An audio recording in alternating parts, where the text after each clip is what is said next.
Duha ka insidente sa pagpamusil ang naitabo sa General Santos City ning Bagulang kung asa usa ka tricycle driver ug usa ka tricycle driver ang patay.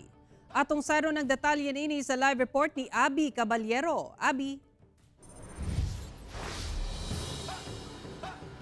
Sara, patay ang usa ka tricycle driver human kini gipusil. Ang biktima nalambigit kuno sa illegal nga droga. Samtang usa sab ka tricycle driver ang gipusil patay tungod matud pa sa away trapiko.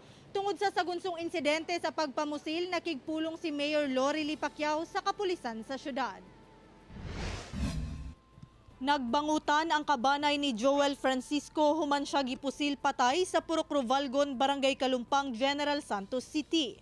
Matud sa iyang kabanay, nagapamaligya sab og mga ligid sa truck ang biktima. Una kuno ang panghitabo miuli pa kini sa ilang panimalay aron mukuha og ligid nga i-deliver sa iyang customer. Apan pipila lang ka metro ang gilayon gikan sa ilang balay, gipusil kini sa riding in tandem suspects. Maayong tawo kuno ang biktima, busa blanco sila sa motibo sa pagpamusil. O pagkabalog na sa kontra diri wala man. Ang iya ato ang pagkabalo na mo, mamalit lang to sa ligid. Tapos baligya niya balik. Samtang sigun sa otoridad na lambigit matud pa sa illegal nga droga ang biktima ug usa kini sa ilang ginatanaw nga motibo sa krimen. Duna na sab sila'y person of interest sa insidente. Na-involve ni into drugs.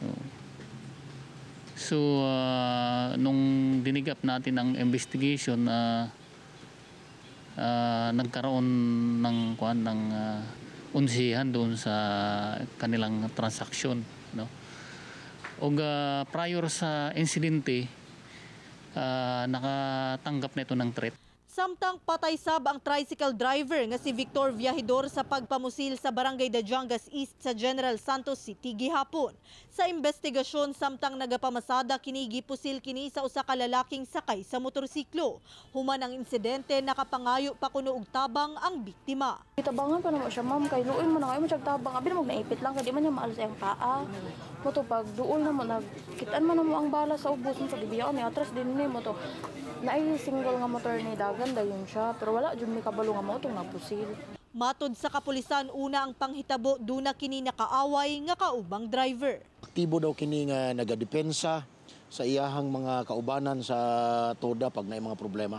Luyo sa sagunsong krimen sa General Santos City, nagpatawag ug panagtapok si Jensen Mayor Lorely Pacquiao sa hepe sa General Santos City Police Office ug 8 ka mga police station commanders kung asa gihisgutan ang mga kaso sa robbery hold-up, pagpamusil ug uban pang krimen nga nahitabo sa Dakbayan. Ginaplastar na karon ang nasabutan nga pagmuntar og dugang police outpost sa mga strategic nga lugar aron mapakusgan ang police visibility. Kailangan papakusgon, kailangan visible sila sa mga area nato nga sakop sa ato ang syudad, kay tungod kailangan nato protektahan ang atong mga katawhan sa General Santos.